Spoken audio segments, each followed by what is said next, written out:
Assalamualaikum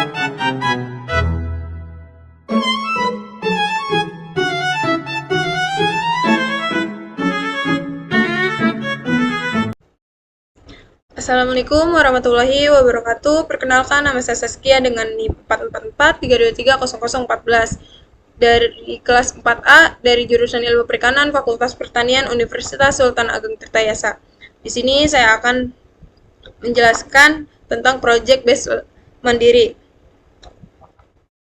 Nah, latar belakangnya itu dimsum mentai adalah usaha kuliner yang menghadirkan dimsum udang dengan saus mentai khas sebagai makanan siap saji yang lezat, praktis, dan kekinian. Menggunakan bahan segar tanpa pengawet, produk ini cocok dinikmati oleh semua kalangan.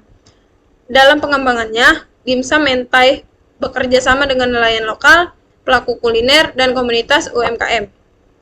Pemasaran yang dilakukan secara digital dengan bantuan influencer, serta pembuka peluang usaha melalui pelatihan dan sistem reseller. Yang pertama itu Key Partnership. Yang pertama, nelayan lokal atau supplier udang segar sebagai pemasok utama. Yang kedua, mitra outlet, kuliner, kantin, warung, kafe sebagai channel distribusi.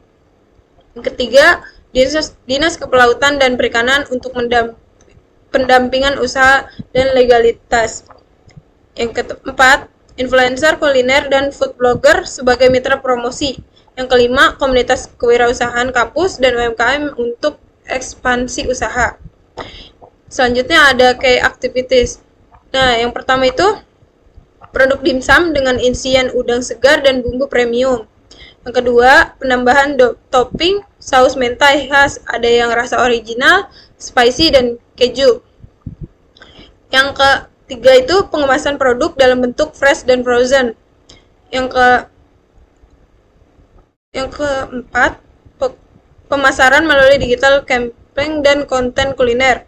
Yang kelima, pelatihan pembuatan dimsum berbahan dasar udang bagi masyarakat dan mitra reseller. Yang selanjutnya ada resources. Yang pertama itu bahan baku utama udang segar, kulit dimsum, bumbu mentai. Yang kedua, alat produksi itu streamer, ada alat penggiling, cetakan, dan mesin pengemas. Yang ketiga itu tim produksi, kreatif, dan pemasaran digital. Yang keempat, akun marketplace dan media sosial sebagai media penjualan.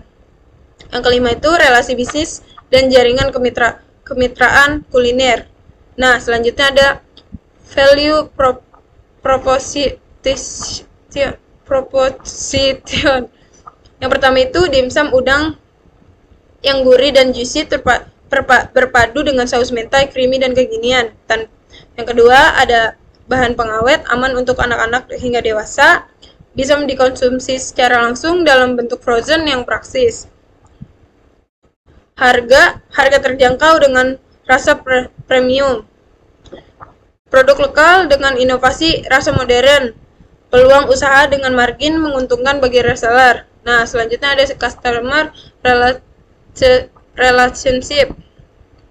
Yang pertama itu layanan pemesanan online cepat dan responsif, sistem COD dan pre-order untuk kebutuhan pelanggan. Program loyalitas, diskon, dan promo bundling. Yang keempat, konsultasi usaha dan resep bagi mitra atau pelanggan yang ingin berwirausaha. Selanjutnya ada channel. Ya, pertama itu media sosial, Instagram, TikTok. Nah, selanjutnya ada WhatsApp bisnis dan broadcast komunitas lokal. Yang ketiga, ada bazar kuliner, food stall, dan kerjasama dengan warung.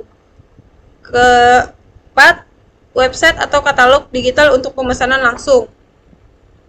Yang selanjutnya ada customer segment, ibu rumah tangga dan keluarga, pelajar, mahasiswa, dan pekerja kantoran, pecinta dimsum dan makanan ringan premium, usaha kuliner kecil menengah, kantin, warung, kedai.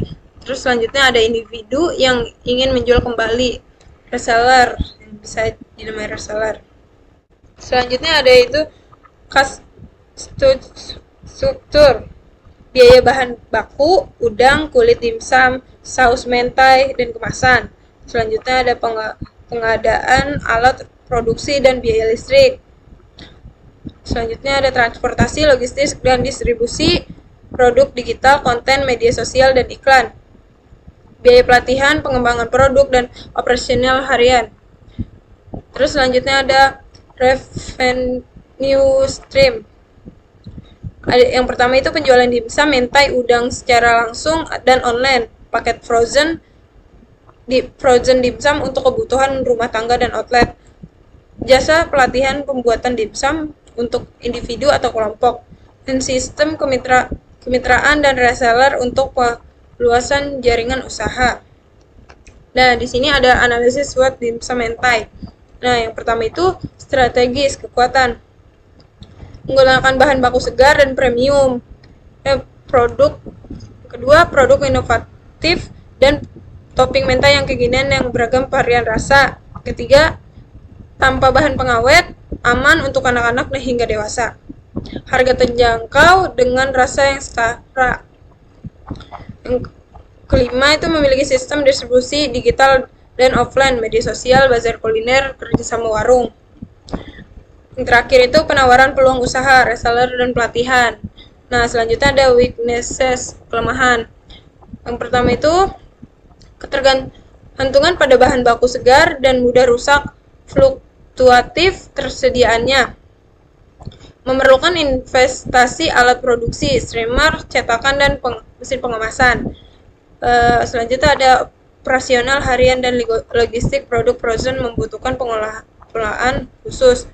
Brand masih dalam tahap pengembangan dan membutuhkan penguatan identitas. Yang ketiga itu ada opportunities, peluang.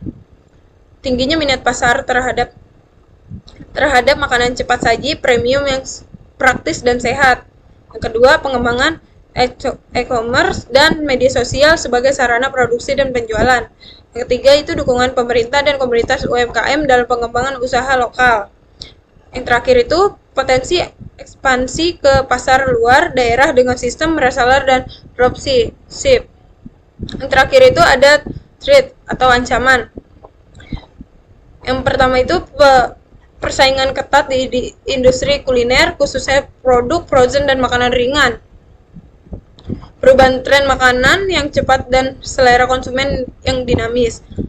Ketidakstabilan harga bahan baku akibat faktor eksternal, cuaca, dan ekonomi. Yang terakhir itu resiko pengiriman produk frozen yang membutuhkan rantai dingin terjaga. Terima kasih. Mungkin cukup sekian penjelasan dari saya. Kurang lebihnya mohon maaf. Wassalamualaikum warahmatullahi wabarakatuh.